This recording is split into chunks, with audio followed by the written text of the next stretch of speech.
Monday morning, September 8th. Thanks for joining us on ARC Rochester. I'm Abby Fridmann. And I'm Dan Schrack. We have a jam-packed 2 hours to get through, so let's run down what we have brewing for you this Monday. The Fringe Festival is back, and it all kicks off tomorrow. This morning, we're previewing a handful of upcoming shows that are bringing some unique experiences to guests, including an immersive light exhibit, exploration in the forest, and also, turns out we're going to be getting a little bit catty. Wow.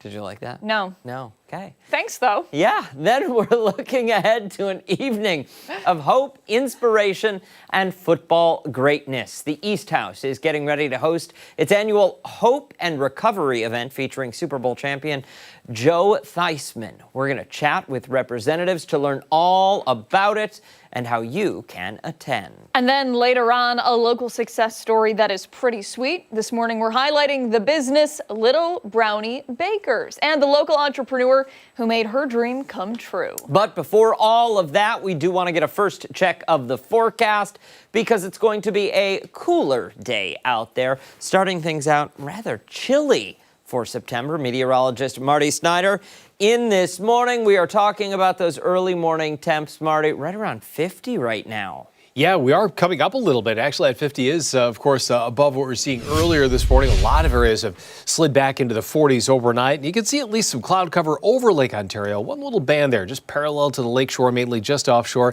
It's coming ashore into a portion of central New York, causing a couple isolated rain showers there, but none near the Rochester area. Starting off dry, and I think that's the way it's going to stay. But we are starting with temperatures that have been in the 40s and still are holding there in many areas. 47 for that latest number at the airport. We've been seeing mainly clear skies. The wind really was very, very light overnight, and that really helped to allow those temperatures to drop off pretty well with that clearing that we did see. But temperatures will move up pretty rapidly today. 64 at noon. Highs today mostly in the upper 60s, and then longer term, we gain a little bit more, actually quite a bit more by tomorrow. Mid-70s then, maybe some upper 70s by Wednesday.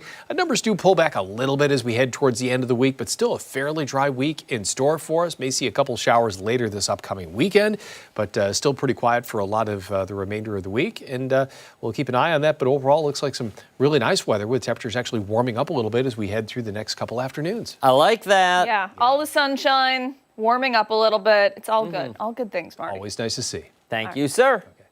All right, we go off the top now. Start with some things that have piqued our interest today. I will start things off, and I want to talk football. Now, I know the Bills won last night, and it was no doubt an exciting game. But I want to talk about one of my alma maters, Syracuse University, and the nationwide attention that they are receiving. Now, it's not for their win over UConn on Saturday, but rather what happened after it. Let me start out by saying the Syracuse Orange won. And to most, they would say that is what matters most. So often we say a win is a win, right? But head coach Fran Brown wasn't exactly thrilled. For him, it's something much deeper than just squeezing out a few points to take home the W. His frustration stemmed from the attitude of the players, and he wanted to make it clear it is a privilege for them to be there on the team, and they needed to act like it. So after walking away with a 27-20 win, Coach Brown said, "Get back out on the field. We aren't done yet," and made the whole team take a victory lap. And by that, I mean sprints. Yeah, no locker room celebration for their home opener. No positive recap inside the tunnel. Just back and forth between the yard lines. If you've never done sprints before for sports, it's one of the worst things. It's kind of like the pacer test in school, except you're in all of your gear and it usually has a twinge of humiliation to it. In this case, it was definitely more than a twinge. Brown said in a press conference after the game, to paraphrase for the sake of not violating the FCC, quote, "I'm so ticked, I'm mad as heck." Oh, boy. Yeah. So apparently he didn't like the way they carried themselves out on the field. He said the players weren't running to get lined up before a play. They weren't really chasing after the ball. For only their first home game of the season, Brown said he was not impressed and said this kind of drive, or lack thereof, cannot become a habit. Okay. When he was hired, he faced kind of an uphill battle at first. He had to prove to the city of Syracuse he could fill the shoes of Dino Babers, embraced by the city for about 7 years. He said in an interview that when he was hired, he promised everyone the team was going to look and play a certain way. The performance on the field apparently not a good representation of that, and he said he was going to make it known to everyone mediocrity was not appreciated or welcomed on his team. He went on to say, it's nothing personal. He obviously still cares about the players. At the end of the day, these are still students and young adults. Their brains probably haven't even fully developed yet. There's still time to teach them about perseverance and not quitting when things get tough. Hence the sprints after the game. Brown reportedly shouted at them, "Where are y'all going?" at the end of the game, and then asked after every single sprint, "Who do you play for?" Coach Brown getting some mixed reactions online. Check out some of these comments, and I want to know your thoughts on it too, Dan. Let's see if we can pull them up here. All right, so George said, Syracuse head coach Fran Brown is so old school. I love it. Sprints after a win. Didn't like the effort, so we need to get in better shape. Then this person said, this is just obnoxious. LOL. Another person said, accountability. Cuse was awful, had no business winning the game. The best thing they did, they never quit. When opportunities kept presenting, they eventually capitalized. That reinforces that mentality, an opportunity to get work in and keep fighting. UConn outplayed Cuse, but they didn't outwork them. And then this person says, love to see it, old school coach. And then this guy said, terrible, all this does is bring negative attention, drama to your team. Handle this expletive in-house. This does nothing but negative. This is nothing, I think is what that person was trying to say. So, like I said, mixed reaction. For me personally, I love it. I think it's great. I think attitude is such a big part in any kind of team activity. If you're not giving it 100% and your teammates are, it does create kind of a divide between everybody. Everybody needs to put their best foot forward. 100%. I think anyone who says, oh, this should be handled in-house, these are college students. They also were in-house. It was their home game. Yeah. But they're also college students. This is not the NFL. We're not publicly reprimanding NFL play. But I mean, even if they were on a multi-million-dollar paycheck, guess what? You take it. No, positive attitude, a good attitude, good sportsmanship out on the field. And if you can't bring that, well, then you got to do another round of laps. And I mean, on top of it, it's a privilege to be there, just like the coach said, right? Think about how many players didn't make the team who would have been running, who would have been putting their best foot forward, and didn't get a spot on the team. But Joe Schmo over here didn't really feel like running. The only thing I would have done differently is made him carry buckets of water during those sprints. Or logs. Or logs? Mm-hmm. Just, okay. Yeah. Yeah, move it along here, pal. Old school coach, Schrack. Let's move along to mine. So this morning, I want to take a little trip, literally. 4 hikers in the Catskills had to be rescued after admitting they had eaten magic mushrooms and, well, things got a little too real out there. I know what you're thinking. Okay. I know what you're thinking. Okay. It happened late last week near Giant Ledge, about 20 miles west of Woodstock. Around 5 o'clock, the group actually sent out a satellite 911 text saying one of them was suffering from, oh, I love this video, from what they called a debilitating high. Translation, not exactly the trail mix they were planning on.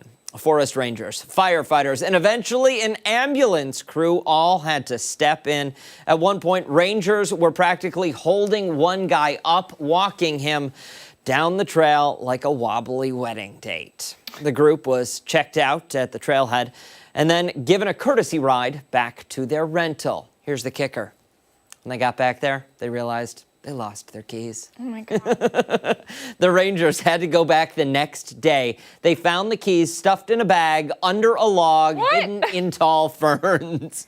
Because, of course, nothing says successful trip like losing your keys in the middle of nowhere. And what you were thinking, this is not the first time this happened. Just in May, 2 other mushroom hikers called for help after convincing themselves that their friend had died on the mountain. Spoiler alert, alive and well, just high. The state DEC says they've already done 139 rescues so far this year, but that is down from last year's total, 362. Oh my gosh. I don't know how many of those were shroom related.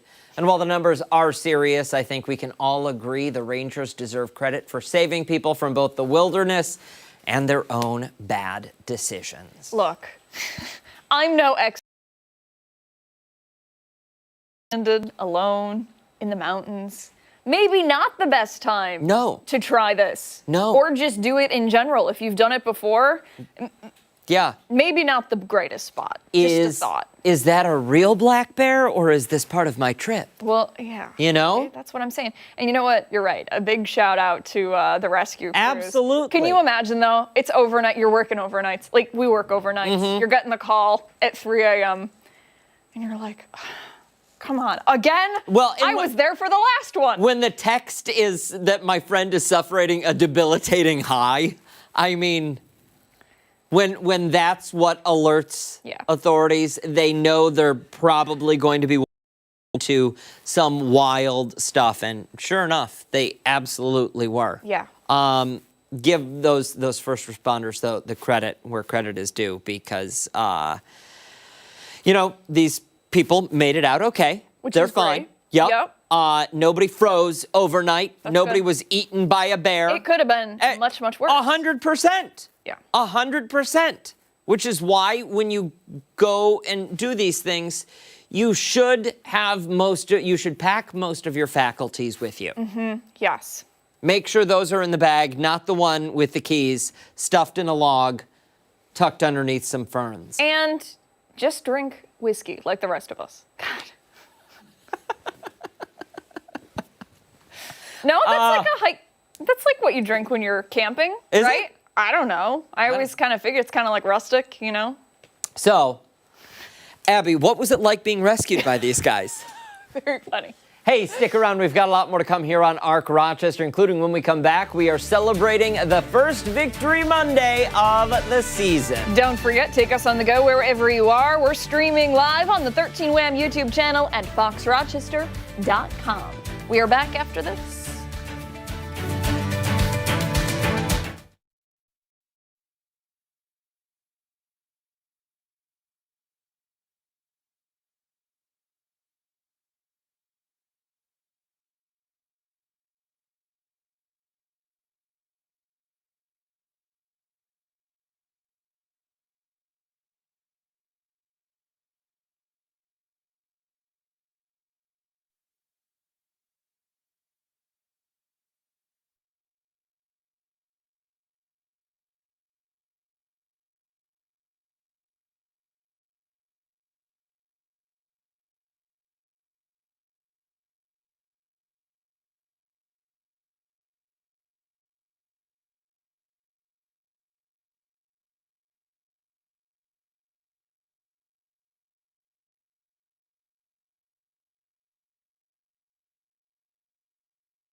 Welcome back. A wild start to the season for the Buffalo Bills as they kicked off their final year at Highmark Stadium by completing a comeback against the Baltimore Ravens. Sure did. The Bills coming out of the gate strong as Josh Allen found Dalton Kincaid on the opening drive, putting the team up 7-0. That being said, Baltimore attacking the Bills on the ground and took a 20-13 lead in the halftime. And then after the break, it was more of the same from the Ravens, eventually climbing to a 40-25 lead in the fourth quarter. Yeah, it seems like a lot of people either went to bed or left.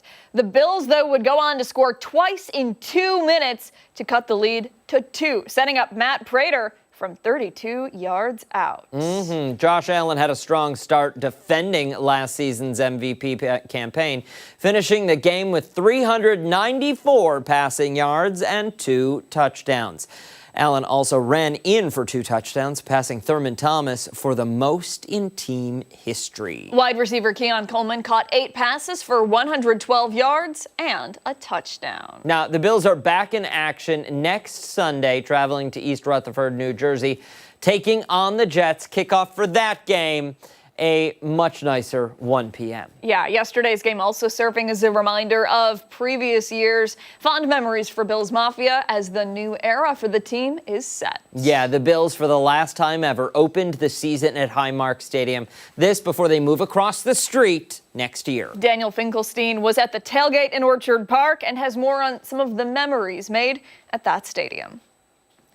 Towering over tailgaters in Orchard Park, the construction of the new Highmark Stadium nears completion, slated to open for next season. This year we wanted to make sure we saw the last year of the stadium, and hopefully we see the new year at the new stadium. For this lifelong Bills fan, the old Highmark Stadium represents decades of memories. A beloved family tradition her late father passed to her. She now shares it with her family. He passed away back in 2019, so every year I really hope they win the Super Bowl, and I think of my dad, and I hope they do it for him. A devoted fan, and here in the parking lots there are many like her. Buffalo! Let's go, Buffalo! Fans looking ahead to the new Highmark Stadium. Construction began in 2023. It's pretty cool to stand here and see both stadiums right next to each other. Amazing to see the development each time. The long-awaited project is being built up at a whopping cost of $2.1 billion. Taxpayers footing $850 million. I know there's a lot of hate for the taxpayer investment, but I think the state did a good job because we need to keep the Bills in Buffalo. It's called the Buffalo Bills for a reason. And we went through a lot of heartbreak, and now we got to enjoy the highs. According to the official project website, the new 1.35 million square foot open-air stadium is expected to seat 60,000 fans with an expandable capacity, all under a partial ceiling, with new state-of-the-art features for a revived fan experience. The new chapter in Bills history will mark a bittersweet moment for fans who have shared in it. There's a lot of history here, so it'll be interesting, but it's the Bills are kind of in a new era. Daniel Finkelstein, 13 WHAM News. Listen, I'm excited for this new stadium. How many Bills games have you been to in person? Actually attended? Yeah. 0. What? I worked them every weekend when I was in Buffalo. I went to a preseason game, and I feel like I've been to the game because I was at every single tailgate every single weekend, but you've never been there to go to the game? No. Abigail. It's so much money. Times are tough, Daniel. Wow, listen, it speaks volumes to who we are as people, the fact that I have actually been to a Buffalo Bills game. Okay, the only thing it speaks to is your bank account versus No, my I didn't buy the bank ticket. account. No, okay. All right, there you go. Hey, if you feel like Gifted sending to me a Buffalo your Bills. season tickets. Yeah, send us. Send them our way. 4225 West Henrietta Road. Yeah. Pretty please. Hey, check out the Buffalo Plus YouTube channel. Jenna, Mike, and Dan will have their top 10 takeaways from last night's game, along with previews of next Sunday's game. They're going to have that all week long. Scan the QR code on your screen to get to that page right now. I'm stoked, though, for the new stadium. I think it's going to be so cool. Here's, can I give you my prediction? Yep. Okay. If you're superstitious, cover your ears. We're going to go all the way this year. Okay, I think that you're taking what I said, but go ahead. It's going to happen. We're going to win. Yep. We're going to win. We're going to get down to, and we're going to win. Mm-hmm. And then we're going to move into that new stadium, and then we're going to win for a second year in a row. Yeah. I see it. I really see it. 2 years in a row. Out with the old, in with the new, win all the way. That is certainly the hope, right? Yep. That could be a t-shirt. Out with the old, in with the new, win all the way. Hi, Mom. Ooh, I like that. That's good. Here's the thing, and here's another reason why I also haven't gone to a game. Every time I watch in my home... You become enraged. No, they win. Oh. Every time I go to a bar, a restaurant, somebody else's home, they don't win. And I swear that that is like a legitimate thing. Last year, my husband and I, we just stayed at home for like 90% of the games. Just a little stitious? Just a little stitious. Just a little I also wear like the same shirt every single day. Really? Yeah. I wear it to bed too. Okay, so do you think the universe is feeding off of just your energy? No. Okay. It's just a me thing. I don't know. Okay. I can't explain it. It's just like, you know. Mm-hmm. That's fair. Listen, either way, we're going to do it this year. 1,000,000%. It's going to happen. Yep. And we'll be there all the way. Hey, don't go anywhere, because when ARC Rochester returns, it's this morning's weather trivia. Yeah, Mark will be here coming up after this.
Welcome back. Meteorologist Mark McLean is here now with a look at the cool September temperatures. We also have weather trivia to get to. Yeah. It's a morning that has a frost advisory in effect. Can you believe it? What? We're going to talk about a frost advisory. Today? Yeah, I know. Boo. You know, Marty didn't say that. Yeah. Do I? Marty, I think maybe you should leave. Do I need? Okay? Should my plants be indoors? Not here. It's in New York State, though. It's that we have to start changing our thinking. Bogus. What you just did there. All right, well, let's do trivia first, okay, before we get to the fun part and the frozen part. The trivia for today is about rainfall, and this is a common type of rain gauge that is widely used in meteorology to measure rainfall. What is it? Is it the tipping bucket rain gauge, the optical rain gauge, a pluviometer, or a weighing rain gauge? I typically just use a cup. Well, you can use that, but... You know, one of the ones from the doctor's office. Oh, They no. come pre-marked. Daniel. That's disgusting. Okay. That's worse than yellow snow. Man. So what do you think? We'll have the answer for you. Tipping bucket rain gauge, optical rain gauge. pluviometer. Pluviometer. Or weighing rain gauge. Or a weighing rain gauge. No guess? No. Okay. I mean, I'll venture one, but it's going to be a guess for me. Yeah. I'm not gonna lie. When you first started reading it, I thought rain gauge, and then most of them had that in the word. Well, most most meteorologists have the rain gauge. I mean, you go to your local garden center or whatever. You get the big long tube. It's got the cylindrical top, and that's how it's measured. But I think you'll find the answer interesting. I do. All right. Okay. Let's talk about the other part now. You're just tricky today. I don't know what's going on. Tricky. Like a frost advisory tricky? Yeah. Oh, boy. Can you imagine this? Like the frost advisory for upstate New York. Yeah, it's the Adirondacks. I mean, it's up there from 2 a.m. to 8 a.m. So, but it is that time of the year you start to think about it. And then you look back here at home, and it was 38 this morning in Warsaw. So, I mean, there's probably a few car windshields down there that actually had a little bit of frost on it this morning. 42 in York, 40 in Rush, 48 in Ontario. With Lake Ontario being as warm as it is, you get these big spreads in temperatures, 10 degrees or more from near the lake down to areas in the southern tier. But it's not that far away from the average first frost. Look at this. I mean, less than 2 weeks away for the southern tier, and that would be typical. September 30th for areas south of the Thruway, about October 10th or so for Monroe County and Rochester. So it's only about a month away. We'll be talking about that. And those clouds that you see right there, those are lake effect clouds coming up off of Lake Ontario from some of that warmth getting into the atmosphere. 47 now. West-southwest at 6, and that dew point is in the mid-40s, so it's going to add up to a nice and comfortable day. Hey, one thing the radar catches even on a quiet day, look out towards areas near Syracuse, just west of Syracuse there. That's Montezuma, and that's birds taking off. Isn't that cool? Okay, question for you. What's over the lake there for a blip? Yeah, there was some brief lake effect that came in off the east end of Lake Ontario. So there was a brief little shower. That's the one that's near Camden there, drifting away and fading away. So the clouds got a little taller on the east end of the lake as that wind took the air across the lake surface. But not a lot in the way of rain. It's high pressure sitting over the region. That's going to keep things nice and quiet as we go through the entire work week. This is that time of the year where, unless we're into hurricanes or we have a strong cold front that comes through, it can be pretty quiet. And this is going to be one of those weeks that's pretty quiet for us. That dry weather continues. If you have anything to do outdoors, deck painting, fence painting, house painting, that kind of stuff, roof cleaning, all that fun stuff. Roof cleaning. Yeah, get the leaves out. Clean the roof? Yeah, a little mold, The gutters? You got to do that. The gutters. Yeah, Well, sometimes you've got stuff that piles up. Yeah, branches, that kind of stuff. Upper 60s today, not so bad. Lots of moonlight tonight. That's the full corn moon from yesterday. So mainly clear sky, some bright moonlight tonight. And the 7-day forecast for us does have upper 70s for Wednesday. We'll drop back into the upper 60s by Friday, kind of seasonable for this time of the year. Looks dry for most of the weekend. Temps in the mid 70s by Sunday. Ashley, your head went to the exact same place as mine. What'd she say? You said the full corn moon, and she said you should sing Pocahontas. Have you ever heard the wolf cry to the blue corn moon? Yes. Sing it. Or ask the grinning bobcat why he sing grins. You can sing with all the voices of the mountains. You might as well sing it. You can paint with all the colors of the wind.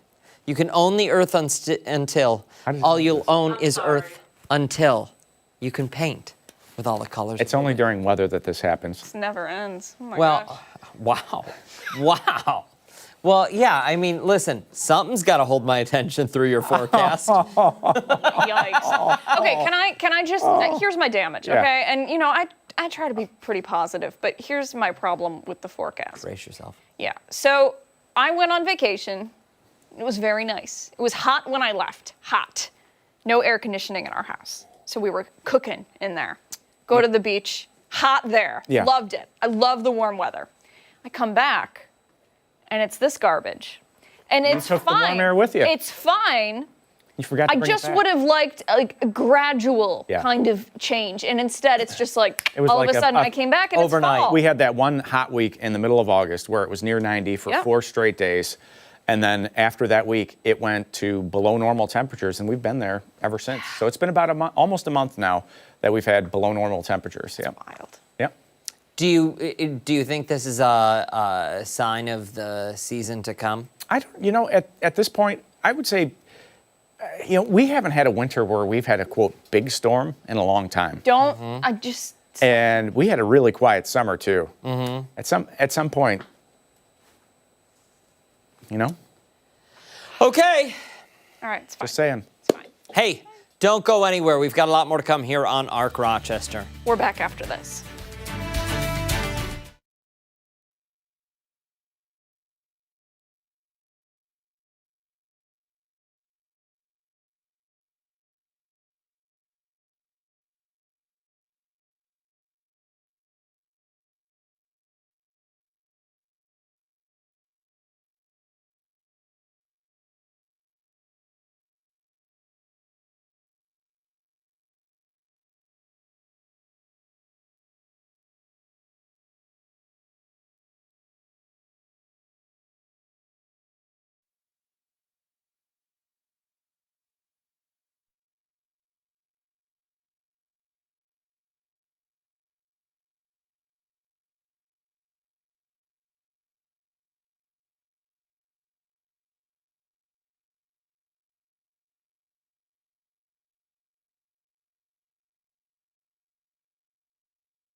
.32, thanks so much for sticking with us here on ARC Rochester this Monday. It's time to take a look at some of the stories that have people talking in today's trending now. All right, so we'll start things out with a frequent flyer cooking her meals while up in the air. Okay, in a now viral video posted on TikTok, one traveler says she dislikes airline food so much that she took matters into her own hands to make her own food while in her seat. Okay. I can't with this girl. Okay, so you can see her there, rolling, mixing, cutting homemade gnocchi. Now it's... Wait, how does she get... Whatever, go ahead, keep going. How is it unknown how she cooked it? Like, that's an important part. She doesn't show herself eating it. It's like, it's right there. This is where the video ends. See, those do not look cooked to me. No. Yeah, they're not cooked. Okay, so... Does she ask for hot water? Yeah. Like really, really, really hot water? Unknown. Couldn't tell you. That's the thing. Couldn't tell you. Listen, I hope she's using hot water from those tanks that are on the airplane that have not been cleaned in 25 years. Stop. She said the thought was enough to make people... Oh, it's people online. Commenters said the thought was enough to make them gag. People were quick to call the video disgusting and not very hygienic. Even the flight attendants weighing in on social media, recommending that nobody take part in doing this themselves, citing all the grime, gunk, and germs they clean on a day-to-day basis. That's... What a waste of good pasta. Well, yeah. You know? And you're just bringing, what, a little bag of flour, an egg with you? You're getting that through security? Llisten. I have questions. If I find out who this lady is, I'm going to tip off TSA and say she's not making pasta on that plane, if you know what I mean. Okay, well, that's a crime. So don't say that. It is, I guess. All right, let's move along now to Germany, where a teacher is cashing in some big bucks, all from the comfort of her home. For the past 16 years, this teacher has been receiving her full salary while homesick. Yeah, since 2009, she's remained on sick leave, collecting an estimated $1.17 million while submitting monthly medical certificates. These certificates were never supported by an official medical evaluation, but it really didn't become an issue until a new school administrator ordered an audit. Yeah, the new inquiry revealed that there was a serious gap in procedures and that the teacher never underwent a formal medical exam. So rather than comply, the teacher filed a lawsuit against the school, claiming that the request infringed on her rights. Ooh, a German court eventually dismissed the case, calling the situation truly incomprehensible. She was ordered to pay her employer's legal fees, which was about $3,000. What about the $1.17 million? She got to keep it. It was her salary. It's wild, man.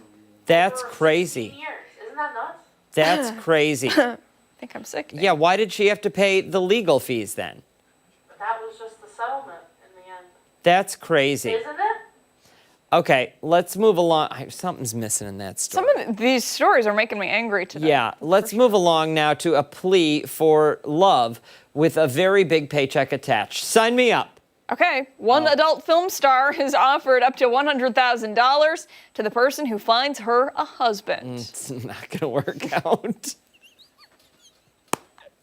The woman announced a serious offer after she admitted that she's no ordinary dater. I bet. Okay, she claims she's a very weird person and finds it hard to find somebody who will marry her, let alone date her. Okay, she said she's ready to outsource help and even gave a list of preferences. She said she'd like her partner to be fully committed to a polyamorous relationship and is similar enough in their wealth tier as she is. So somebody who also wants kids and is fully self-accepting. Okay, so here's how the bounty works. People recommend a candidate that she hasn't already considered and fill out her Date Me survey. If she finds out that you mess around with the rules or lie on the survey, you are immediately disqualified. And if $100,000 isn't enough, she said she would give $300K to anyone who suggests a man who would make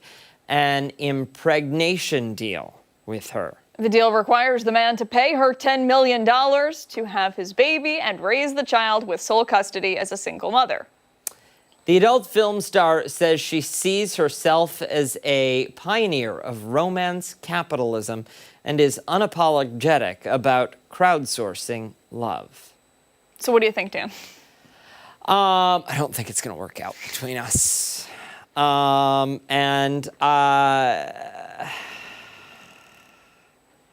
She's got too much experience for me.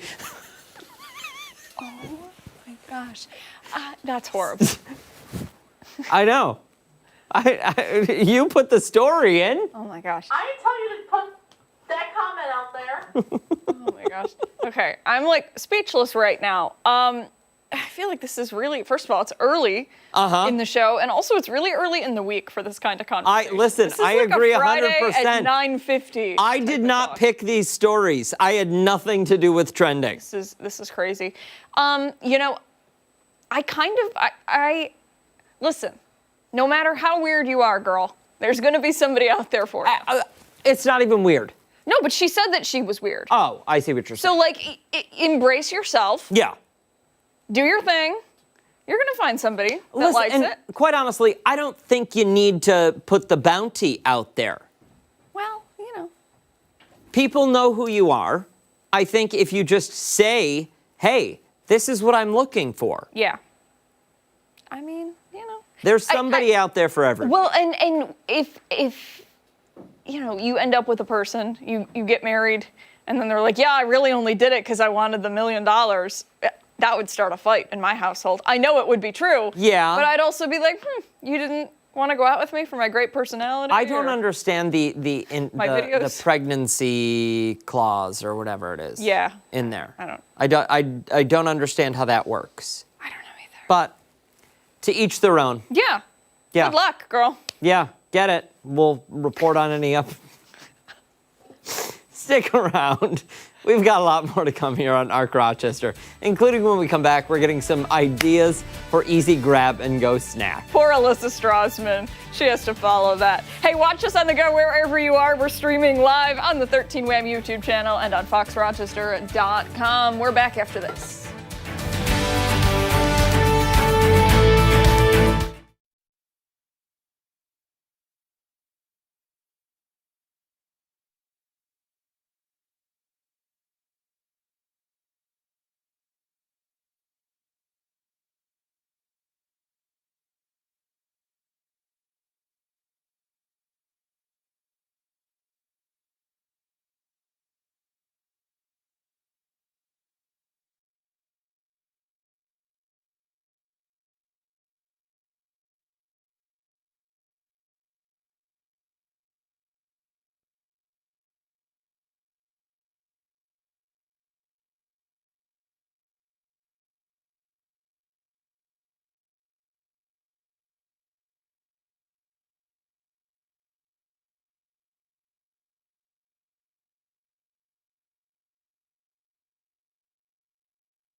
Welcome back. Life can get pretty busy, and if your mornings feel like a mad dash to get out the door, the last thing on your mind is probably putting together a healthy meal or a healthy snack for the lunchbox. Absolutely. Well, for this morning's Health in a Handbasket, registered dietitian nutritionist Alyssa Strassman is here to share some easy grab-and-go ideas that take virtually no prep and keep you fueled throughout the day. Good morning. Good morning. Yes. So this is for anybody that is running out the door and literally they did not meal prep. So this is looking at what things we may have in our house and what can we grab before we head out the door. So literally no prep at all.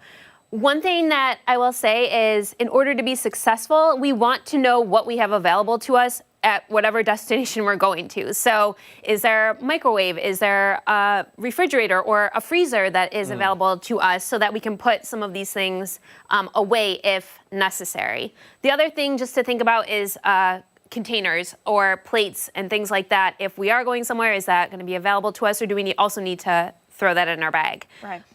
So for some on-the-go breakfast options, I just have a drinkable yogurt. I have almonds, if you just want to throw that into a container, or you get the single packs and fruit. You could also just throw some cereal in a bag and do the drinkable yogurt and fruit.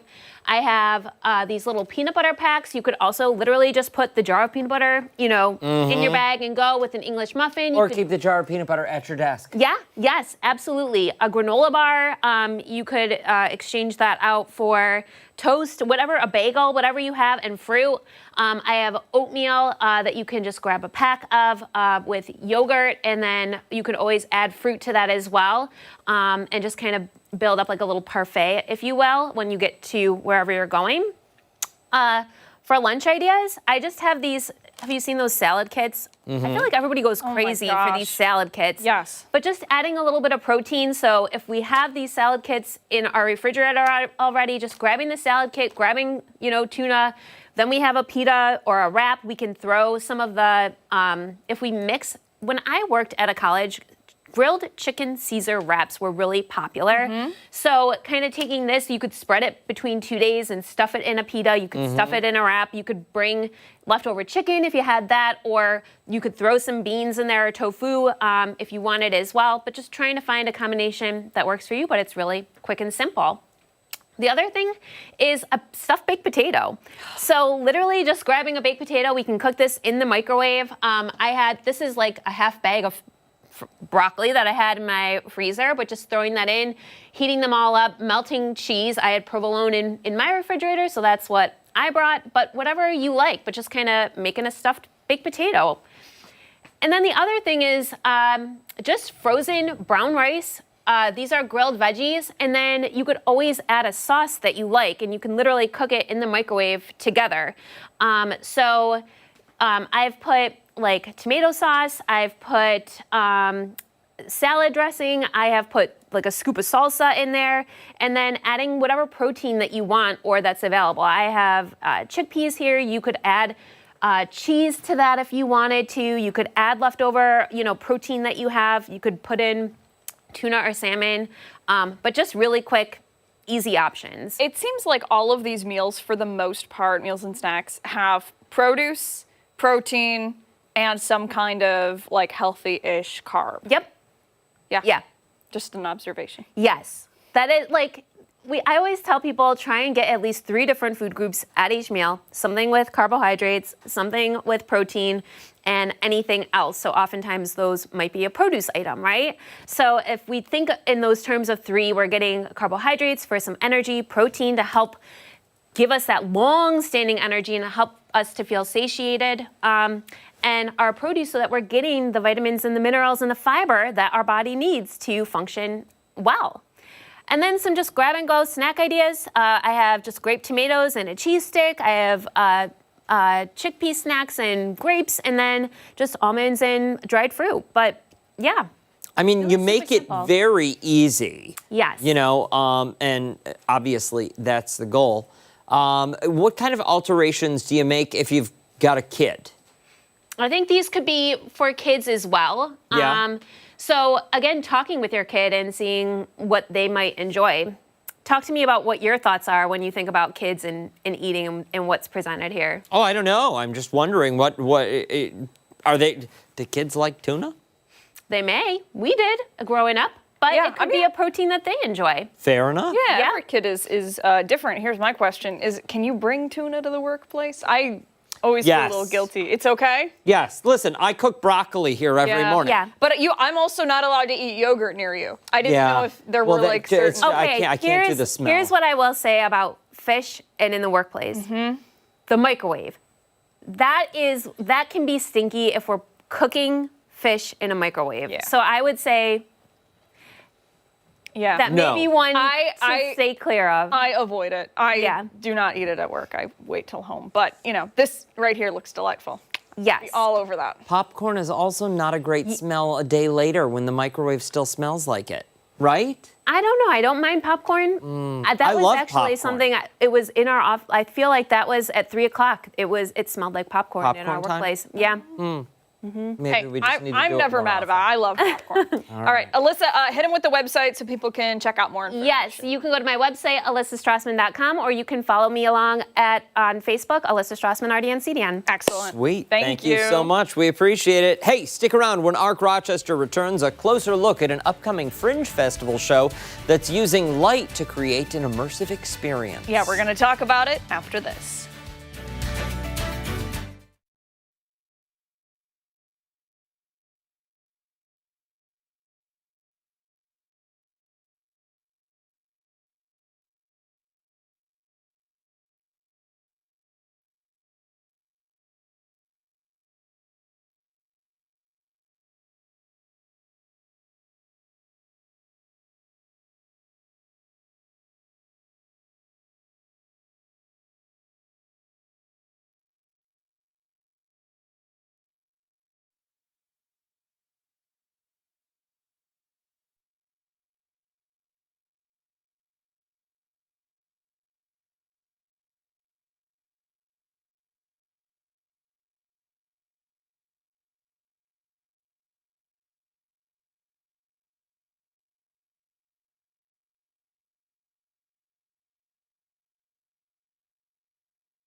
The Rochester Fringe Festival officially kicks off tomorrow, filling the city with hundreds of performances over the next week. One experience is taking guests through an immersive walk filled with light, sound, and technology. It's called Submergence.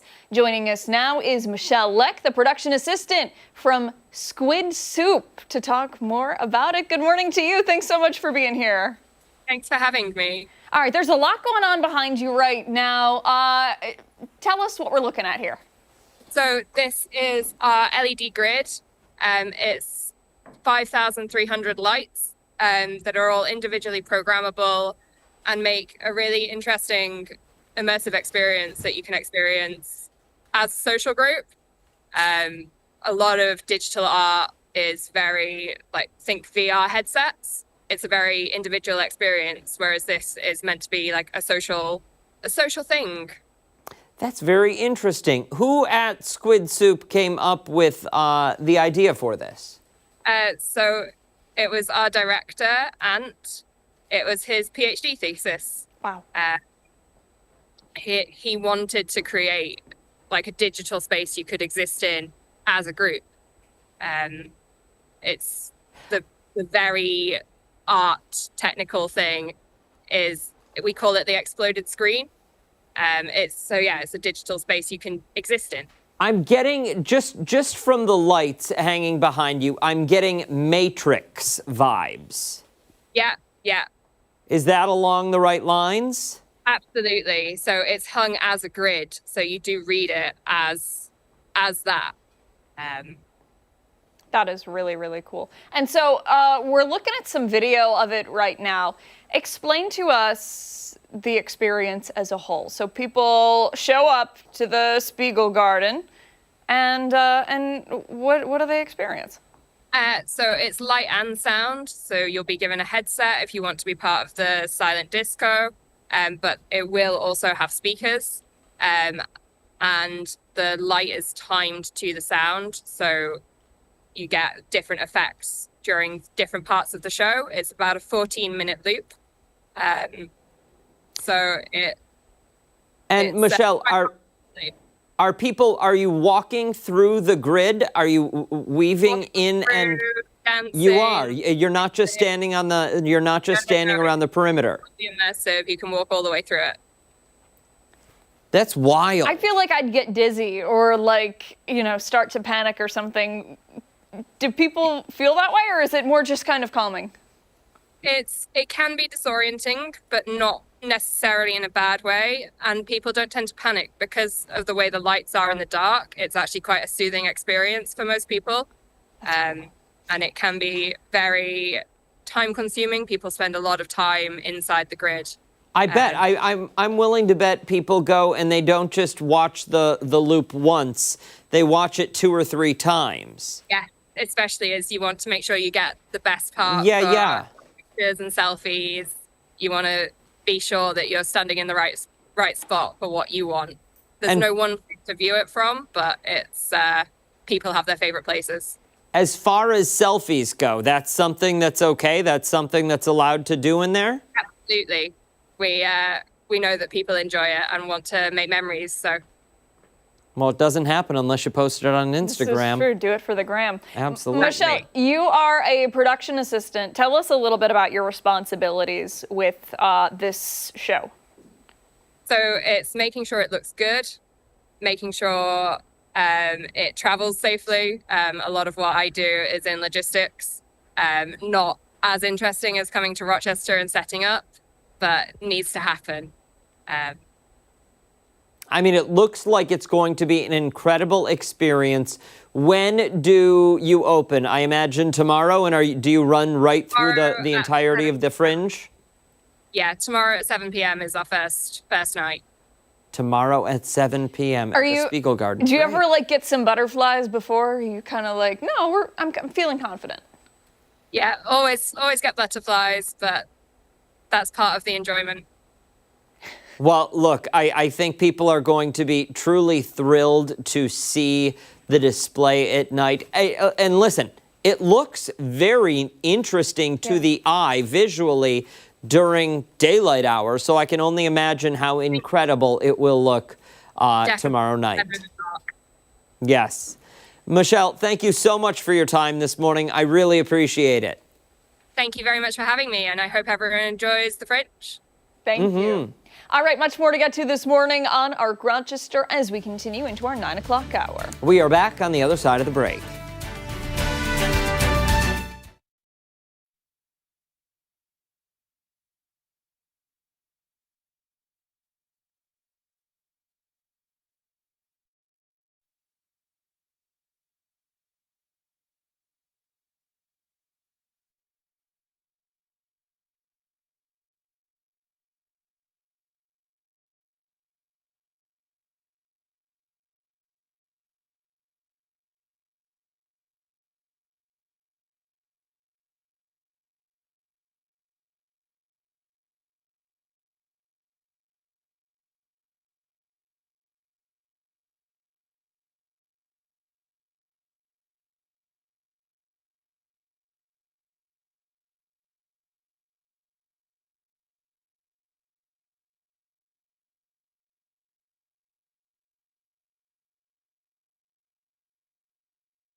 this Monday morning, September 8th. Thanks for joining us on ARC Rochester. I'm Abby Fridmann. And I'm Dan Schrack. Meteorologist Mark McLean back with us once again with another look at today's cooler September forecast along with weather trivia. Yeah, it's the first morning you walk out and you really can feel the change in the air, right? You were out early, right? I mean, it was low 40s, 43 in Rochester. You could really feel it, but at least it was a dry start for us. Today's weather trivia was actually asking about devices that measure rainfall in weather. What's one of the devices that is more commonly used to measure rain in meteorology? And here's the 4 choices. You've got tipping bucket rain gauge, optical rain gauge, pluviometer, or weighing rain gauge. Okay, so an optical rain gauge, I'm guessing, is one that I'm just going to look at. Yeah. And see the measurement. Yeah. What are the other options? Pluviometer. A pluviometer. That to me sounds fake. Yeah, that sounds like your plumeria plant, and you just kind of like threw some words together. It also sounds like a flux capacitor. Yeah. We found a frog in that over the weekend, by the way. Oh, that's cool. A little green frog. A weighing rain gauge. Yeah. Sounds like just that. And the tipping bucket rain gauge, that sounds like, listen, some rain could spill. Yeah. And then you're not going to get an accurate measurement. I'm going to, listen, what did the people say? I think I'm going to go with B. I think I'm going to go, it's optical. Yeah, you think optical? I think you look at it. Yeah, I'll go with You're going to go optical? What did the people say? What did the people say again? Can we pull that back up? We've got Cheryl and Yvonne, C. Julie, Rod have A. It's all over the place. Eva, Frank have B. So not a consensus here. Lisa has A and Janet has B. But it is actually the tipping bucket rain gauge. Wow. So this is a device that there's 2 cups. One cup will fill with water as rain comes through the measurement. Mm-hmm. It will dump, and every time the bucket goes back and forth and dumps, it trips a sensor in it that indicates 1/100th of an inch of rain. So a lot of rain gauges actually use this. Now the problem with this type of measurement, like you just said, is that not all of the water will come out of the bucket every time it tips. The other part of this is that as the device ages, you always have moving parts. So eventually it's going to need a replacement because of that. But yeah, a lot of the Interesting. comes from that. Interesting. And is that where we get, like, you get your data, tipping bucket rain gauge? Yeah, the sensor at the airport, I believe, is a tipping bucket. Yeah, yeah. There you go. And then I've got the old-fashioned one at home, just the cylinder with the green top on it. And is that an optical? Well, you have to look. You do have to look at it. Did you make it, or did you make any of those up? Were any of those made up? I don't believe any of those were made up. Okay. No. The weighing rain gauge actually might have been. Okay. Yeah, the last one. But muddy paws today. Let's check that out. We're not going to have muddy paws this week. This little guy was nameless. He's got his toy. He's happy. Yep, out there with his deflated soccer ball. Is that what that is? Yep. I was wondering what that is when I loaded it in. Love it. What's left of the old soccer ball, but it's dry paws across the board. Look at that, all week long. Maybe a shower towards the end of the weekend. So Pup's going to be happy today. And hey, look at this. You know what it is? Grape season. Grape season. Lots of grapes. They're all coming in. The apples are coming in. The peaches finishing up. So, we're looking ahead to the pumpkins soon. That'll be about a month or so. You'll see those. And yeah, we've got like 2 days left for Mackinac peaches. Yeah, they go fast, and you have to eat them fast. Mm-hmm. And when they come off the trees, they don't sit around for long. Hey, where we're going to get some rain is with Hurricane Kiko. Since it's so quiet here, we'll check out Hawaii. This one's actually going to miss Hawaii. Northwest movement at 14, but it's a fairly strong hurricane. Winds around 100 miles per hour. Just wanted to mention that before we came back home for a look at the local forecast. Already back to 55. It was 43 this morning for the low temperature, and that sunshine is really moving that temperature along pretty nicely. Not seeing much on ultimate Doppler. There was a brief little shower off the east end of Lake Ontario. High pressure overhead, and that's going to keep the weather forecast, as mentioned, nice and quiet this week. Now, unfortunately, with the quiet forecast, we're not going to put a dent in this. And this is the drought monitor, their latest report. And it still shows moderate drought for most areas in western New York. I would think that this would expand or spread on the next report that'll come in on Thursday morning this week. We'll give that to you when it comes in. But, it is really starting to get dry. We really could use a soaking rainfall in western New York, but not for you if you're golfing today. Temps in the mid-50s at 10 a.m., mid-60s at 1 o'clock, mid to upper 60s for the high. That's the bright, what's left of the full corn moon out there, 45 degrees, a mainly clear sky for you. And the 7-day forecast, it's going to have numbers in the upper 70s by Wednesday. We'll be back in the upper 60s by Friday and low to mid 70s for the weekend, Saturday and Sunday. So it's a nice looking forecast. A lot of folks look forward to this time of the year. We were talking on Saturday to some friends, and they said this is my favorite time of the year. I can understand why it would be your favorite time of the year, because he said, because I can wear a long sleeve, roll up the sleeves midday, and then roll the sleeves back down towards the evening, you know, and you're good to go and still wear the shorts. Or you can, in the thick of summer, just wear short sleeves and shorts. Yeah. And you win all summer long. Or jorts. I really do like this time of year. Yeah. Also, I love like that afternoon sun. Yes. I live for that. It's like, crisp. Yeah. Take a little walk in the afternoon. Yep. Enjoy it. Got to get the vitamin D still. Absolutely. You have to have Yeah. it. While we Need still that. can. Yep. Right. By all means. All right. Sounds good. Actually, no real complaints. Yeah. When are we doing the countdown to fall? Ooh. Because I mean, I can it's. start it. I can start doing that. Well, I mean, we're really close. 2 weeks. 2 weeks-ish. Yeah. Okay. All right. Yeah. I feel like we wait until fall arrives and then we just do the countdown to summer. Throw that back up. My birthday is always the unofficial death of summer. Is it? Yeah. When is your birthday? It's coming up. September. What is it? I'm going to be 32. You're not going to be 32. Come on now. Yeah. What is it? Is it the 34. 18th? The 18th. Is it? Did I get that right? 19th. 19th. 19th. Pretty close. Day after my father's. And you've got 1 year left in this decade. How do you feel about that? 2. He's got 2. No, you don't. 2 left in my 30s. Guys, Does it make you feel better when you say that? Like, does it No. just kind of, no?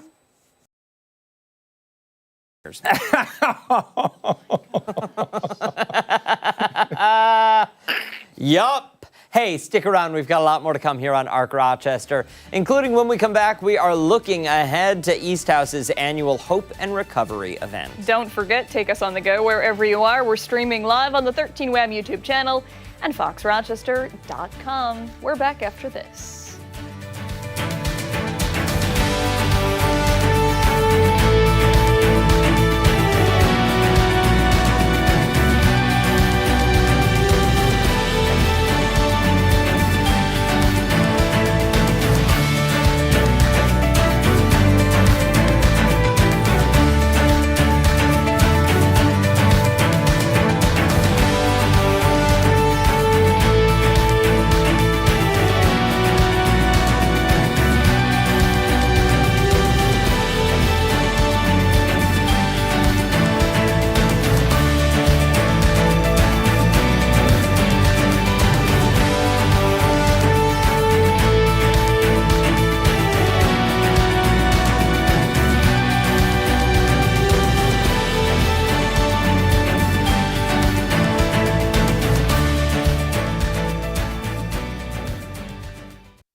9:12, thanks so much for sticking with us this Monday. Hey, later this month, a Rochester fundraiser at the Rochester Riverside Convention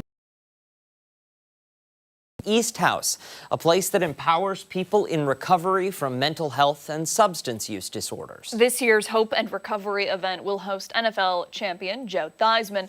And this morning we're learning a little bit about it. Joining us now is the East House's Chief Program Officer, Jamie Caminale, and Employee Benefit Sales Leader from Brown & Brown, Jason Mull. Good morning to you both. Thanks for being here. Thanks for having us. Let's get right into it. Tell us a little bit about this event.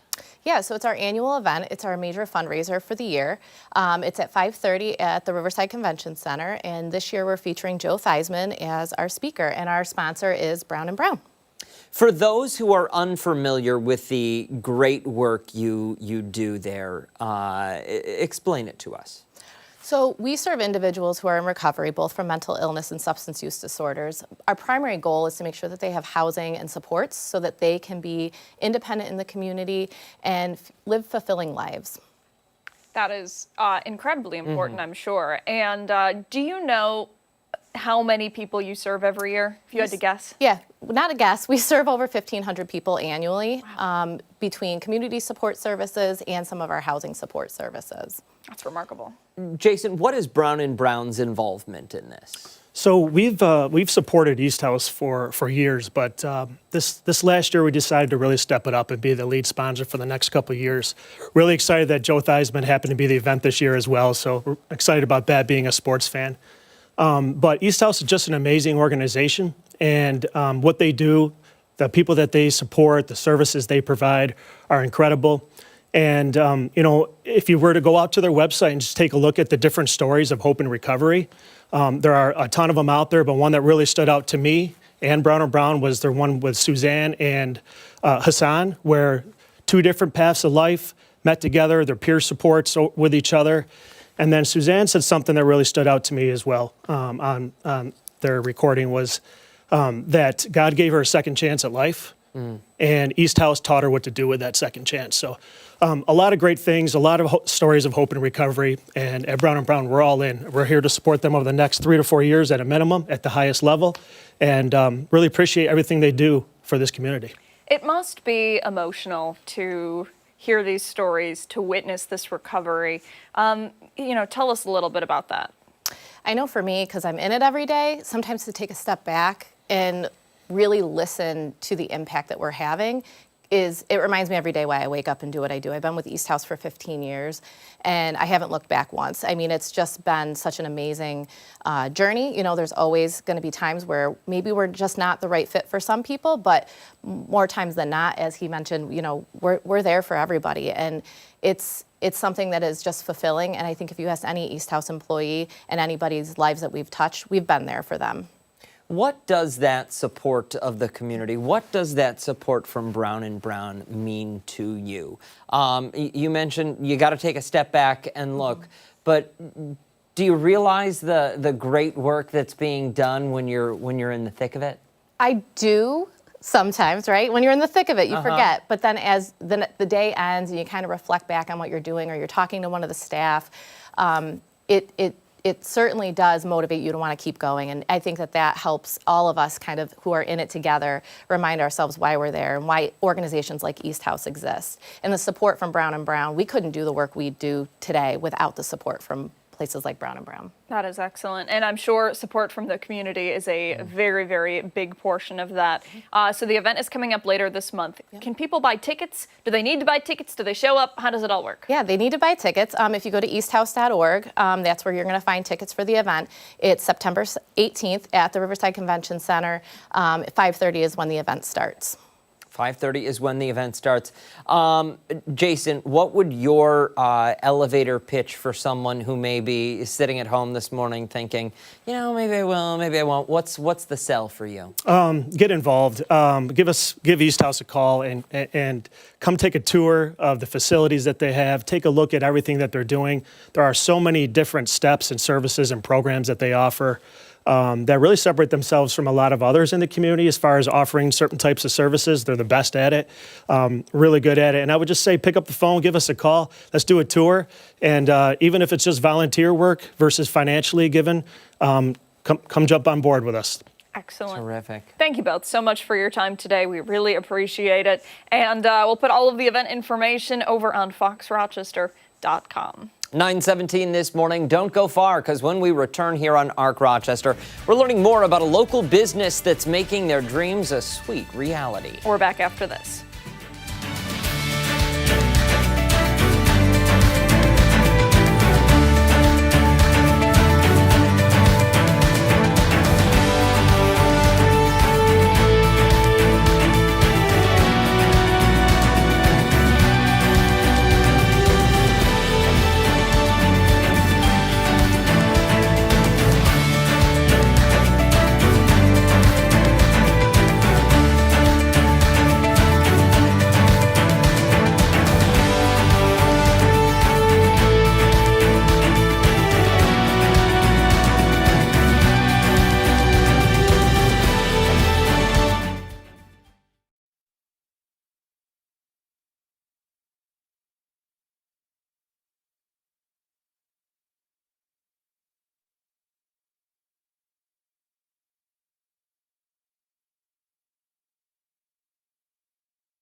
Welcome back. I think Daniel has died and gone to heaven. I'm drooling over here. A local downtown bakery is redefining dessert with a twist, making sweets that are 100% gluten-free and vegan, and also beautiful. They're gorgeous and they look incredible. This morning we're taking a closer look at some of what the Little Brownie has to offer and how they're growing their business. For more, we're joined now by owner Laurel Saffer. Good morning. Hello, Thank good you so morning. much for coming in. We Thank appreciate it.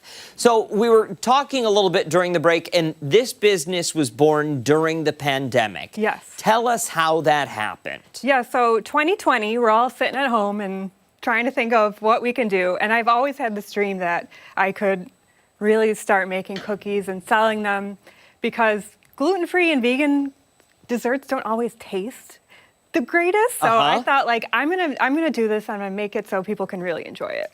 Wow, and you made it happen. Tell us about the first steps you took. You started selling them to friends and family, or you just dove in head first? I'm buying the property. I'm starting to bake. So I think a lot of it was recipe testing. So you get your friends and your family, and for me, it's my husband. He taste tested everything, and then you start selling to your friends. And then I did the South Wedge Farmers Market, and then little by little, I started getting more people, and then wholesale wanted my stuff. So, wow. Now, do you have a brick and mortar? I don't. No brick and mortar? No, not yet. Anyways. So how does someone sitting there, because I'm going to excuse my reach, but like you look at something like that, and that perfect. It's gorgeous. It is a perfect cookie. How do they get something like that? So I've worked in a lot of bakeries. I think you learn a lot from what you've seen. And, but I think I look at it as like, would I want to buy a cookie that's like all disheveled and broken? No, I want to buy a cookie that looks presentable and nice. Yeah. So you brought so many with you here today. Explain to us what we're looking at. All right. So I've got just a sampling of all the flavors that I have here. We've got Trash Plate, which is by far my most popular. It's kind of an ode to Rochester with just a little bit of everything in it. It's got pretzels, marshmallows, chocolate chips, white chocolate chips, and sprinkles. Oh my looks gosh. great. Yeah, it's beautiful. Yep, and then I call these boxes over here the Build Your Own Mix Pack. Wow. And you can choose what flavors you like. These are the minis over here. They're very popular. So I've got Trash Plate, chocolate chip, the apple crisp, and brownies in that one. Listen, Are you okay? I'm gonna survive. I'm gonna survive. Yeah. Yes. We've got mini oatmeal cream pies here, and I call these L'Oreos. Oh my gosh. Oh, I like it. I like it. Yep. So Laurel and then the Oreo part, and those are a fan favorite. So. Oh man, I believe. And then this is a lunch. Oh wait, those yes. middle cookies. I'm These sorry. Are ones, those yeah. snickerdoodles? Oh, those are chai snickerdoodle. Chai Yeah. snickerdoodle. Talk to us about the lunchbox All right. brownie. So this is my take on the cosmic brownie, but it's all gluten-free and vegan, even the candy's on top. I think, Dan, you like to say that you could eat it all. Yeah, well, she said it's a lunchbox brownie, and I was like, why? Because you put it in your lunchbox and you eat it in one sitting? Because listen. Oh, well, wait a second.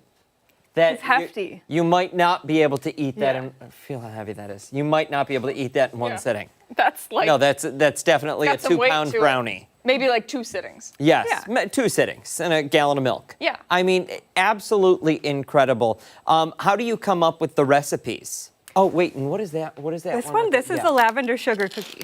Okay. How do you come up with these ideas? A lot of brainstorming. Just search the internet. There are a lot of creative cookiers out there. Yeah? Yeah. Mhm. Have you ever considered anything with a, sorry, Abby. No, go for it. Ever considered anything with like a cream cheese? Yes, in the future. Yeah? Mm-hmm. Okay. Yeah. I want a cut of that one. Okay, vegan cream cheese? Yeah. Yeah, there's vegan cream cheese. Yeah. Listen, Yeah. it looks so beautiful. I mean, cannot even get over it. And you're right, we had a vegan bakery by my house growing up outside of Buffalo, and the desserts were great, but they never were necessarily pretty, and they have since closed. And like I said, they tasted great, but you'd see them in the display case, and you're like, oh, yeah, what am I getting into? That looks like they took the fun out of it. These look clearly like fun. the fun is still there. Yeah. Like with the trash plate, marshmallows, not something that not a typical vegan-friendly food. Right. Yeah. Are we allowed to eat these? Yeah, go for it. Okay, I need to try one of these things quick. The oatmeal one? Yes, because that looks incredible. Will you take half of it? Oh, sure. Because good luck. I'm not going to eat Might that need to bite entire into thing. Here, wait, you There we take go. the bigger one, because I'm not going to eat the whole thing. Well, just try. Come on. Thank you. I'm on a diet. What's the filling? So it's my buttercream filling, vegan. It's just vanilla flavor. Laurel, these are killer. Thanks. Oh my gosh. These are insane. Where do you sell these? So you can order online at my website, thelittlebrownie.com. Oh my God. I also have 11 wholesale accounts. Wow, okay. Yeah. I got a second kick of that buttercream. That's incredible. Yeah. I'm going to try. Hold on, sorry, I'm choking. Dan, keep going. Mm-hmm. And it's not because it's not delicious, it's because I just inhaled it because I wanted to eat it so quick. Oh my gosh. The trash plate is delightful. Wait, hold on, I want to try it too. I hate to sound like an animal eating out of a trough, but can I have one of those ones? Oh my Sure. gosh. Do you need somebody to fill in? Yeah, no, you're good. Mark, you should come here and try it though, because this is really phenomenal. We break this. Well, I really want to try the trash one. Can I try? You can have them all. Oh my God. Okay, Yeah. we can't have them all because Dan and I would be 800 million pounds. You can try the trash plate still. Okay. Just stick the other half back in the box. Okay. That's fine. What is this? Is the chai snickerdoodle? I do love chai. Yeah. Oh my God, I'm still choking. It's fine. Look at this. I got cookies on cookies. You know, we have a lot of people in that make food. Dan can never eat it. Yeah. So when we do have vegan chefs, he loses his mind and Yeah. then ends up with like a fistful of cookies. But that's exactly Rightfully why so. it's exactly why I do it, to see people like you smile, because it doesn't get to happen very often. Yeah. Those taste like the holidays to me. Yeah. That tastes like Thanksgiving and Christmas and I'm New gonna Year's try the wrapped into apple one too. That's So so this good. is apple crisp, yeah. Apple crisp. Oh my gosh, can I try your... I know it's little, I'm so sorry. Whatever. In your hot, hot hands. Oh my God. Laurel. Okay, Ashley, can you pull up that full screen with locations where people can buy these? And we'll also link, of course, all of the information on foxrochester.com if I don't buy her out. Yeah. This is awesome. Thank you so much for coming in. Yeah, of course. Love it, love it, love it. And you at home, we still have much more to get to this morning on ARC Rochester, as long as I don't choke to death over here. You'll be good. Okay, cool. We'll back after resuscitate this. you. Thank you. Thank you. Yeah. Very, very much. We'll be right back.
Good Monday morning. Thanks so much for sticking with us here on ARC Rochester. We're continuing to highlight some of the many performances and events happening at this year's Rochester Fringe Festival. Yeah, and there are so many to look forward to. Our next guest is all about the magic of live music, specifically in Rochester's only old-growth forest. Forest Music will feature a series of performances along the trails of Washington Grove. Joining us with more is the co-founder and president of Friends of Washington Grove, Peter Debs, and volunteer coordinator, Catherine Kelley. Thank you both so much for waking up bright and early. We appreciate it. Hi, thanks for having us. And first and foremost, what a gorgeous backdrop you have right now and for the show. Where did the idea come from? Yeah, so I was actually up at the Wild Center at Tupper Lake, and they have a beautiful installation there. It's all wired with speakers and motion sensors, but they play musical on the trail. And, you know, having been volunteering with the Grove for a number of years, I thought that it would be wonderful to have live musicians here for Fringe. I think that live music makes everything better, and I think it really just makes people smile. Add in the nature, and it seems like a winning combo there. Explain to us what people will experience when they stop by. So we're in this old growth forest that has trees that are 200 to 300 years old. And we're going to have musicians placed in different spots along the grove to encourage visitors to walk along the trails and kind of discover where the musicians will be playing. And we have, they're all acoustic stringed instruments. We have a cellist. Someone's going to be playing the nickel harpa, which is a traditional Swedish instrument, and a pipa, which is a traditional Chinese instrument. And I'm sorry, what do you hope individuals, patrons who come and see this installation walk away with? I would say, if you're thinking about for me, what does fringe really mean? And we mean, wow, it's something that's kind of beyond a normal experience that you couldn't get anywhere else. And so first, to have a forest where the trees in it have never been cut since they've been here, and 300 years old. So close to the center of a city that most people could walk to it to get a view of. Yeah, I mean, it is absolutely beautiful there. Tell us a little bit about the music that people will hear.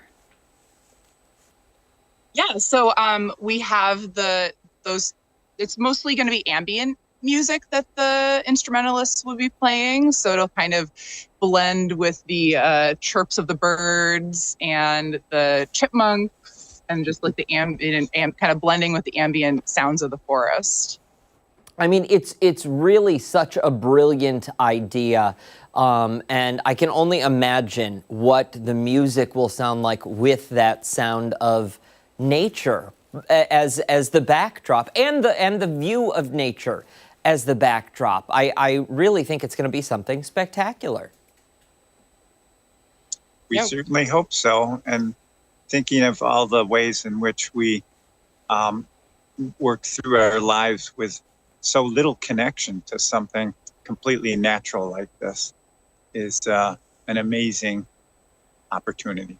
Well, and you know, we were discussing this a little bit before this interview, and I made the comparison of something like this as to walking in nature with your headphones on. But then, you know, listening to the two of you speak, and you mention, you know, you hear the birds chirping. So it's nothing like that, because you're getting both of them in real time, not one or the other.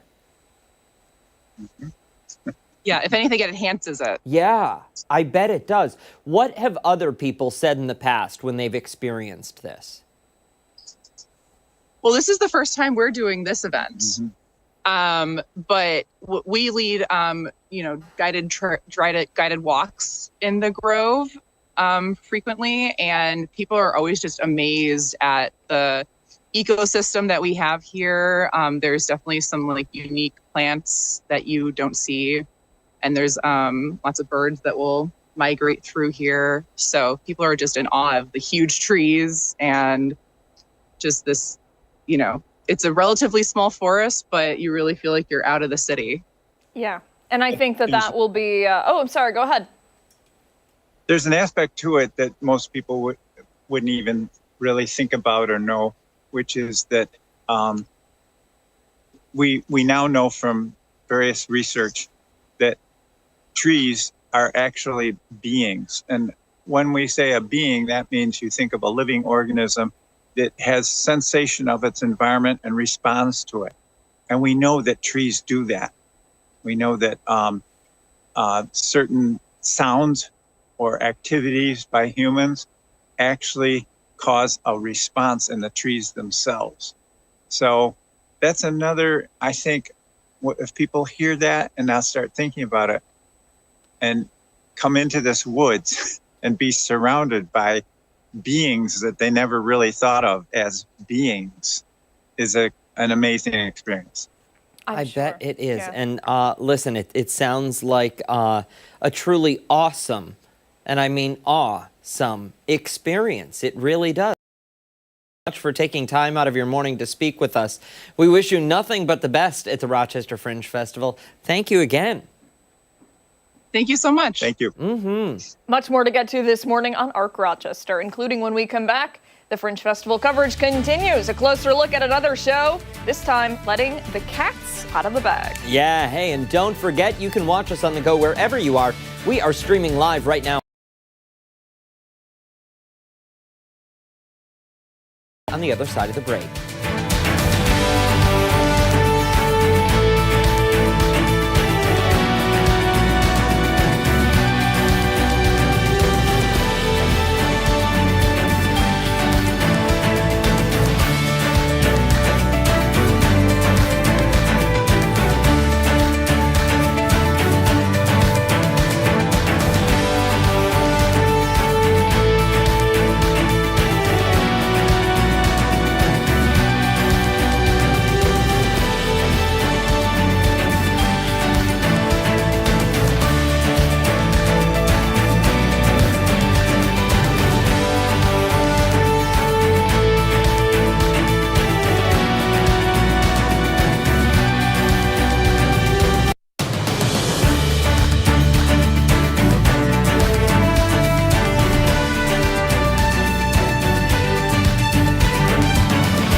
back. One of the most iconic Fringe Festival shows that never disappoints is Cirque du Fringe. This year, they're bringing a different kind of variation that is only for the cool cats. Yeah, and this morning we're taking a closer look at Cirque du Fringe. Claws out and just some of the unforgettable things audiences can expect. We are joined now by director and producers Matt and Heidi Morgan.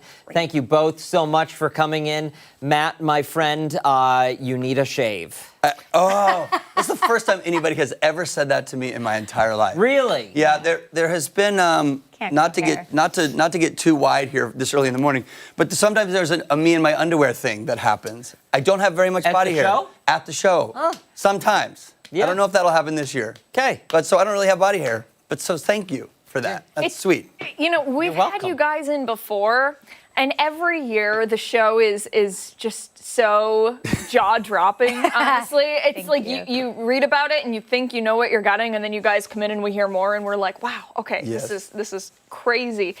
Tell us about the show this year. This year, the show is called Claws Out.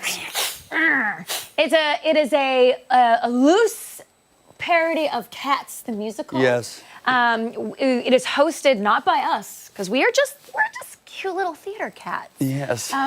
It's hosted by our mistress, Lady Kitty Sinclair. She's a bit of a cat lady. She's a cat lady, and she's putting on a beautiful party and using her cats to entertain her guests. And which is basically the musical Cats. Like that is basically the musical. That's right. That's right. Although we're not competing with each other, we're all gonna have our 9 lives and go to cat heaven and all. All of the things that Cats is wildly based on. Are you competing with Cats the musical or Cats the musical movie? Because I feel like the two of you could beat the movie. Yeah, like I don't think this. the movie doesn't even register, right? Okay, fair. We do research. Yeah. It may look like we don't, but we do a lot of research. And in doing our research, we found that the musical far exceeds the movie. The movie was like weird CGI stretched bodies and like kind of like this. I mean, this is us. This is theatricality, right? This is textures, and these are real people sort of dancing around in spandex bodysuits like they do in the musical. Do either of you actually own a cat? No, but we decided as a family that we were going to get a cat this year. Yes. Because we you know, we love dogs, but they take a lot of love and attention, and we're busy, and we want to make sure they have a home where they're getting the attention they need. And we thought, oh, you know, our sons, Parker and Reese, they really want a pet, and we'd gone through the list, and we thought, and Matt's a cat person. Yes. He really is. Well, yes. I mean, right? Grew up with cats. It shows. Who knew? And so we decided, okay, maybe we'll get a cat. Yeah. And I started doing all this research about cats. So I really had cats on the brain when we decided to come up with this concept. And then we realized we're all allergic to cats. Oh. I mean, I already knew I was allergic to cats, and I thought I could get over it. You were going to make the sacrifice. Yeah, I was going to make the sacrifice. But then our son is also allergic to cats, and he said, I think maybe it's not a great idea. So we're doing this instead. Yes. You know, I think maybe it's just as good, if not better. Do the kids feel like this is an acceptable concession? One of them, I think, does. The other one could care less. Yeah? He's 4 and rolls his eyes already. I mean, but look at us. Yeah. It's justified. See, I would say that's like cool, fun parents. You know, like how many kids can go to school and say like, oh, here are my mom and dad. Yes. This is what they do for a living. Yeah, like, true. Come on, that's For now, I think it's cool. Yes. For now. Well, our 9-year-old does. Our 4-year-old's not so sure. But they think it's cool. Yeah. We're just going to enjoy that for as long as we can. Sure. Now, what was the reaction when you brought them to school on the first day? Dressed like this. The other kids loved it. They were like, who are these people? Can you do something special for us? And we were like, of course we can. And we danced and we sang and we did acrobatics. So stop. Yeah, and then the other kids our children were like, okay, you guys can go now. But thankfully, we have hired a whole bunch of actually incredibly talented people. There it is. That will be doing the very, very high-end skilled acts while we roll around on stage. Yeah, and we have a special thing there. Very often when we come, we try to bring new things all the time, right? This year, we definitely have a thing that's in the show that we have never done in any capacity or any form. And we're not doing it. Somebody else is doing it. Oh, yes. But there is a never-before-seen thing happening on the Rochester stage this year. If it involves kitty litter, I'm out. No, that's earlier in the show. No this is like show closer material here. No. Okay. No, but we There have are totally pooper scooper jokes. Like we cover all we the joke bases. about it, but we've got a sword swallower this year. Yes, we do. Headlining in Vegas, we have our Kitty Sinclair, played by the incredible Peter Vogt, is he is an amazing actor. Yes. The audience will just absolutely fall in love with He's him lovely. / her. And he, Aerialists. we've got, of course, aerialists. Yes. Acrobats some- from Kenya. Yep, yep. So we have some Kenyan acrobats. These boys are so much fun, and the things they can do in such a small space are really a sight to see. And Cody the twirler, baton twirler. Yep. He's an amazing prop manipulator. It's got something for everyone. Don't go anywhere. Oh! We're coming back, and we're going to continue our conversation with Matt and Heidi Morgan. More on their upcoming show, Cirque du Fringe. Claws out. We're back after this.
We are back now with more from Heidi and Matt Morgan, the producers of the upcoming show at Fringe Festival, Cirque du Fringe.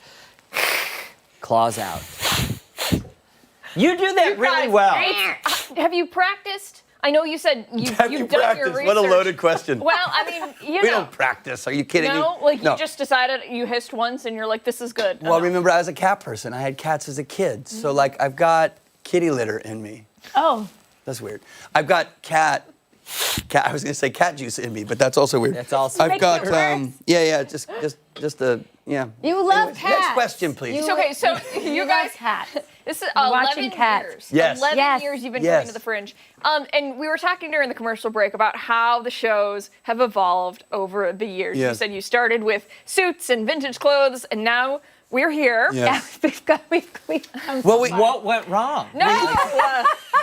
Oh, so many things. Well, we talk about this all the time. Like we don't like to bring the same thing back. As an artist, it's an opportunity to recreate, make new stuff, make new material, find new people to collaborate with, and write. And that's super exciting for us as artists to be able to do on such a high level. Like the Fringe gives us such a great opportunity to create at such a high level. But like at a certain point, you hit a wall, right? And you're like, oh, well, I don't know where else to go. And then, as an artist, you reach a ceiling, and then the hope is you break through the ceiling, and then you start to find and create new and exciting things. So for us, we tend to get weird. So we hit our head on the ceiling. Yeah. And then we were delirious. And then we came up thought- with this concept. And then we just shot right through. Yes. When you come up with the concept, how much time is spent fleshing out the show and getting it? Because you make it sound a lot easier than it is. It doesn't come together overnight. No. Right. We write and create and adapt and create outlines and scenarios and scenes for, I mean, kind of all year, like as we're jamming and riffing. And then as we get into the few months leading up to the festival, we'll start to put things on paper and kind of really write out a script. And then we get here and we get with the artists. And Peter, who's hosting this year with us, we had some Zooms with Peter to sort of be creative and cement some ideas down. But then the 3 days that we're here, we have 3 days to really build the thing. We rehearse from noon to 10 every single day, and we really flush it out. And then tonight we have an invited audience, and we'll have a few people in the room. We'll try a bunch of stuff. We'll go home. We'll rewrite half the show, and then tomorrow we open. Really? You'll do well, that? you know, like, I mean, and then we are always kind of constantly adjusting and tweaking and rewriting and creating something more and more specific for the people that are going to be in the space. Yeah, So because it's the thing always with the ongoing. comedy specifically is that the audiences tell us what works. So that in the invited dress, you know, things that get a good laugh, that stays in. Things that don't get as big of a laugh, maybe that gets cut or rewritten or reworked or put in a different spot in the show or something. Because it's, you know, the acrobats, they nail it every single time. And with us, we like to adjust. And this, the other thing about coming back year after year is that the audiences here are so awesome. They're so special, and there's always people who discover the Fringe every year, but there's a lot of people who come year after year. So we always want to give them something they haven't experienced before with flavors of things that are familiar, because that's part of the fun as well.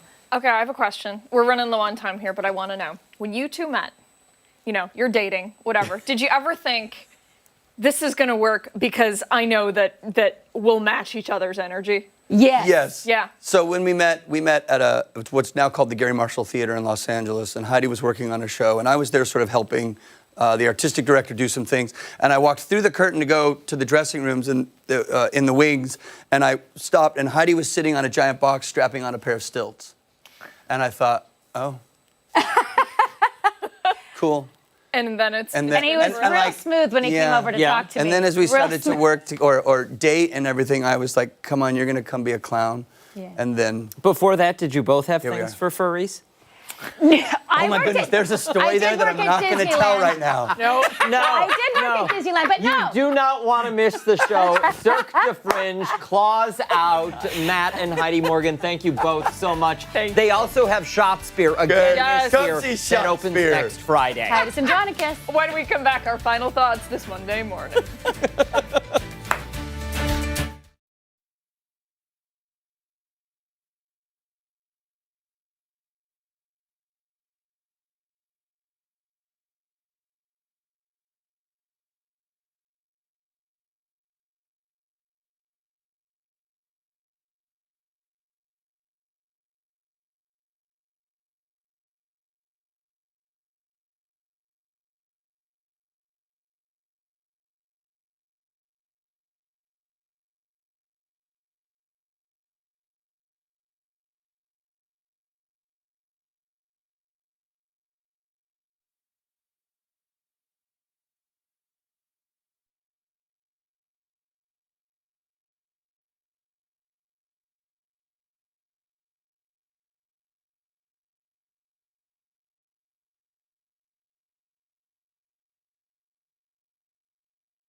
6. Welcome back. Time for our final thoughts. I want to see you in one of those costumes. Oh my goodness, no you don't. With all the hair? Oh yeah. Come on. That's my deal, right?